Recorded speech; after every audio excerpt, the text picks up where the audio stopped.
পেলালে বা পৃষ্ঠভংগ দিলে সেইদিনাখনেই অসমৰ সংগ্ৰামী জনগণৰ সংগ্ৰামী স্বাভিমানী জনগণ যিসকলে মেৰুদণ্ড পোনাই জীয়াই থাকে নিজৰ শিৰ উচ্চ কৰি জীয়াই থাকে সেইসকল জনতাৰ সেইদিনাখনেই জয় হৈছে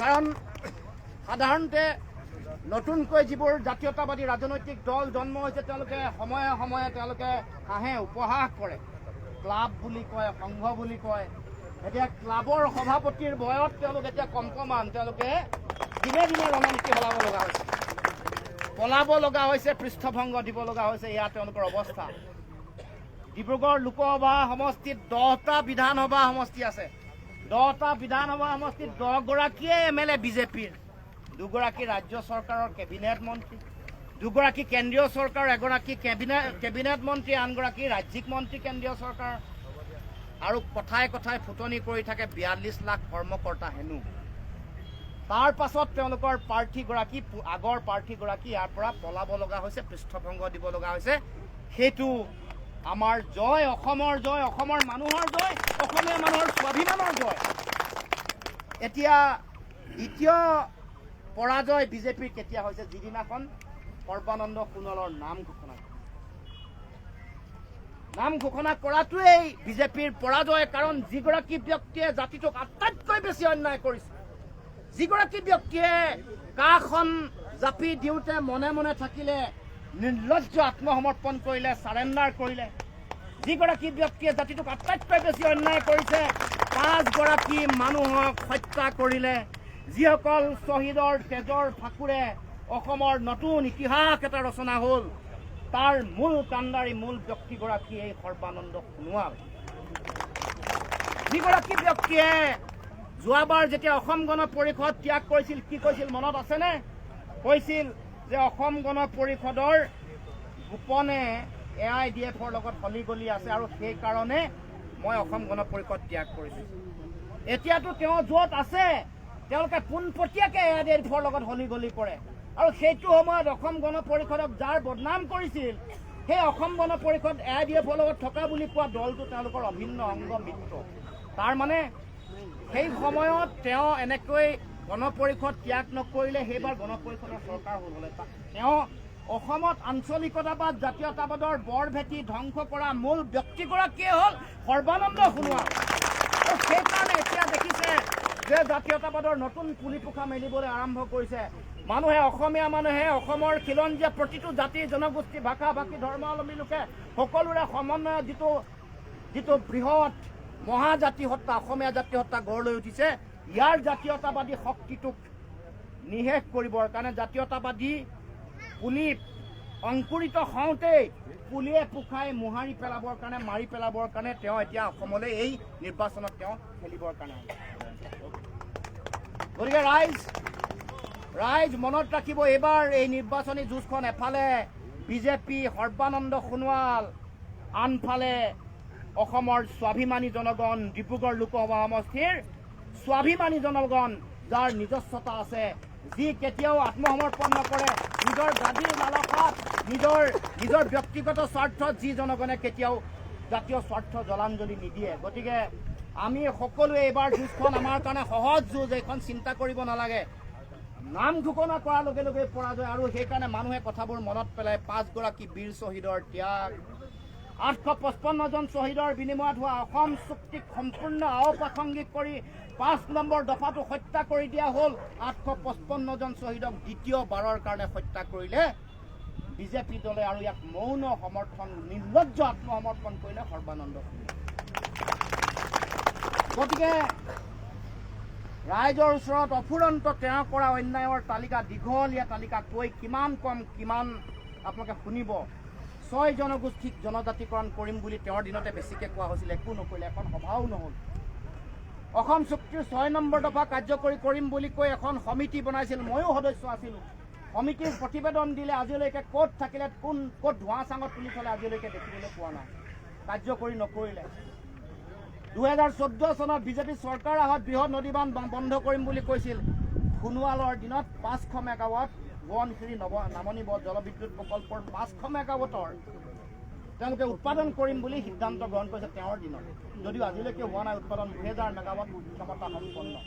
চাহ জনগোষ্ঠীয়ে 350 টকা দিন মজুৰি দিম বুলি তেওঁ কৈছিল, নাই দিয়া, নিদিলে, ঠগিলে, বিশ্বাসঘাতকতা প্ৰতাৰণা কৰিলে। ডিব্ৰুগড়ৰ সমস্যাটো বান গৰাখহনীয়াৰ সমস্যা ৰাষ্ট্ৰীয় সমস্যা হিচাপে ঘোষণা কৰিম বুলি কৈছিল। মাইজান ঘাটলৈ গ'লে চকু ওলাব, চকু পানী টুকিব ডিব্ৰুগড়ৰ মানুহ। মাইজান ঘাটলৈ যাওক, মোহনাবাৰীলৈ যাওক, মোহনবাৰী ঘাটলৈ যাওক আৰু ৰহমৰীয়ালৈ গ'লে গৰাখহনীয়াৰ ভয়াৱহতা, যিটো ভয়াৱহ পৰিৱেশ, সেই পৰিস্থিতি সকলোৱে সহজে অনুমেয়। আৰু টুইন টাৱাৰ কথা কম নেকি? ব্ৰহ্মপুত্ৰৰ দুয়োপাৰে এক্সপ্ৰেছ হাইৱে বিচাৰি আপোনালোকেও ঘুমুটিয়াই থাকে। এক্সপ্ৰেছ হাইৱে বিচাৰি ব্ৰহ্মপুত্ৰ খান্দিম বুলি কৈ ব্ৰহ্মপুত্ৰ খান্দিব নোৱাৰিলে। তেওঁ মিনিষ্ট্ৰী লোৱাৰ পিছত ব্ৰহ্মপুত্ৰ ডিব্ৰুগড়ৰ ওচৰলৈ চাপি আহিল। তেওঁ যিটো বিভাগৰ মন্ত্ৰী, ব্ৰহ্মপুত্ৰ কিবা কৰিবৰ কাৰণে তেওঁ এইফালে মেচিন লগাই চফা তফা কৰোঁতে ব্ৰহ্মপুত্ৰৰ সুঁতি ডিব্ৰুগড়ৰ কাষলৈ আহিল। নমামি বৰাক ব্ৰহ্মপুত্ৰ পাতিলে, কিন্তু ভয়াৱহতা এই মাইজান ঘাট আৰু তাৰ লগে লগে মোহনা ঘাটত বাঢ়িল। এইগৰাকী এনেকুৱা এগৰাকী ব্যক্তি, যিগৰাকী ব্যক্তিয়ে ডিব্ৰুগড়ৰ কৃত্ৰিম বানপানীও সমাধান কৰিব নোৱাৰে। এগৰাকী এনেকুৱা ব্যক্তি নিজৰ ঘৰলৈ যোৱা দলংখন আধা আহিলা মুখ্যমন্ত্ৰী হৈ থাকোঁতে স্থাপন কৰাৰ পিছত দলং আৰু এই নামৰূপ, যি নামৰূপে তেওঁক ছাত্ৰ সন্থাৰ সভাপতি বনাইছিল, সেই নামৰূপৰ মানুহৰ স্বাভিমান, নামৰূপ সাৰ কাৰখানা, চতুৰ্থ গোট ছাত্ৰ সন্থাৰ দিনৰ পৰা কৰিম বুলি গৈ তেওঁ অসমৰ মুখ্যমন্ত্ৰী হ'ল, কেবিনেট মন্ত্ৰী হ'ল, ৰাজ্যিক মন্ত্ৰী হ'ল, ইয়াৰ আগত ইণ্ডিপেণ্ডেণ্ট ৰাজ্যিক মন্ত্ৰী হ'ল। নামৰূপ সাৰ কাৰখানাৰ চতুৰ্থ গোট নাহিল। কেনেকে নামৰূপলৈ যাব? মই তাকে ভাবোঁ, কেনেকে যাব নামৰূপলৈ? তেওঁ নিজেও লাজ নাপায়। এই আমাৰ ডিব্ৰুগড় পাৰ হৈ যাওঁতে ডিব্ৰুগড় কৃত্ৰিম বানপানী, এই ৰহমৰীয়া, এই মোহনা ঘাট, মাইজান ঘাট। গতিকে আমি এই কথা বতৰাবোৰ ইতিমধ্যে ৰাইজে সকলোৱে গম পাইছে। মই এটাই কথা ক'ব কৈছোঁ, ৰাইজ আমি সকলোৱে যুঁজৰভাৱে সাজু হ'ব লাগে। সকলোৱে তেওঁলোকৰ যিবোৰ এইবোৰ প্ৰচাৰ যিবোৰ চলাই আছে, এইবোৰত গুৰুত্ব দিব নালাগে। আমাৰ মূল কথা হ'ল যে এইখন অন্যায়ৰ বিৰুদ্ধে ন্যায় প্ৰতিষ্ঠাৰ যুঁজ। মই ইতিমধ্যে কৈছোঁ যে বহুতে কৈছে এগৰাকী মাতৃৰ দুগৰাকী সন্তান, তেওঁলোকৰ মাজত যুঁজ। মই কৈছোঁ যে ডাঙৰ পুত্ৰ যেতিয়া অবাতে যাব, মাতৃৰ আদৰ্শ বিসৰ্জন দিব, জাতিক বিশ্বাসঘাতকতা প্ৰতাৰণা কৰিব, তেতিয়া ধৰ্মযুদ্ধত দুৰ্যোধনৰ বিৰুদ্ধে অৰ্জুনে গান্ধীক লোৱাৰ কোনো বিকল্প নাই।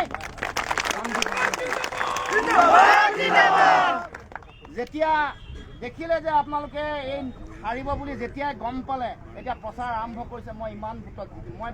মোৰ তেওঁলোকৰ প্ৰাৰ্থীগৰাকীৰ এই বক্তব্য শুনি মোৰ তেওঁলৈ পুতৌ জন্মিছে। ইমান ভোটত জিকিম চাইকলজিকেল ৱাৰ এখন খেলিব লগা হৈছে।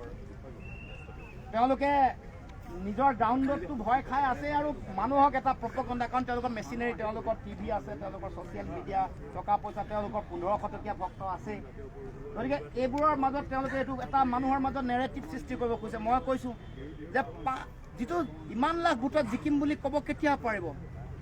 যেতিয়া তেওঁলোক হতাশাত থাকে, হাৰিম বুলি ভাবে। হতাশাত থকা মানুহে কয়, আমি কৈছোঁ যে জনতাই সিদ্ধান্ত ল'ব, ভোট দিব ৰাইজে ঠিক কৰিব কাক ওপৰলৈ উঠাই নিব বা যিসকলে ওপৰত আছে তেওঁলোকক ওপৰৰ পৰা চুচৰাই আনিব, সেইটো ৰাইজে সিদ্ধান্ত ল'ব, জনতাই সিদ্ধান্ত ল'ব। মই ৰাইজৰ ওপৰত প্ৰচণ্ড বিশ্বাস ৰাখিছোঁ যে অসমৰ সংগ্ৰামী জনগণৰ, ডিব্ৰুগড় লোকসভাৰ সংগ্ৰামী জনগণৰ স্বাভিমান আছে। জাতীয় স্বাৰ্থক জলাঞ্জলি দিয়া যিসকল জাতিৰ শত্ৰু, তেওঁলোকৰ বিৰুদ্ধে কি সিদ্ধান্ত ল'ব লাগে, সময় উচিত কি সিদ্ধান্ত গ্ৰহণ কৰিব লাগে, ডিব্ৰুগড় লোকসভাৰ প্ৰতিগৰাকী ভোটাৰে, প্ৰতিগৰাকী জনগণে জানে আৰু ইয়াৰ উত্তৰ এইবাৰ লোকসভা নিৰ্বাচনত দিব। গতিকে মই সকলোকে ধন্যবাদ জনাইছোঁ। আজি এই সময়ছোৱাত সকলোৱে হঠাৎ আহি উপস্থিত হ'ল। সকলোৰে প্ৰতি মই কৃতজ্ঞতা জ্ঞাপন কৰিছোঁ আৰু মোৰ প্ৰচণ্ড বিশ্বাস আছে, আত্মবিশ্বাস আছে যে আমাৰ নিষ্ঠাবান জাতীয় আদৰ্শৰে অনুপ্ৰাণিত যিসকল জাতীয় সেৱক, সৈনিক যিসকল আছে, প্ৰত্যেকেই যুঁজিব আৰু জাতিৰ ন্যায় প্ৰতিষ্ঠা কৰিব, দেশৰ অসমৰ স্বাভিমান প্ৰতিষ্ঠা কৰিব, আৰু বিশ্বাসঘাতক, প্ৰতাৰক, আত্মসমৰ্পণকাৰী, মৌন শুনোৱালক ইয়াৰ পৰা আপোনালোকে সকলোৱে উৎখাত কৰিব।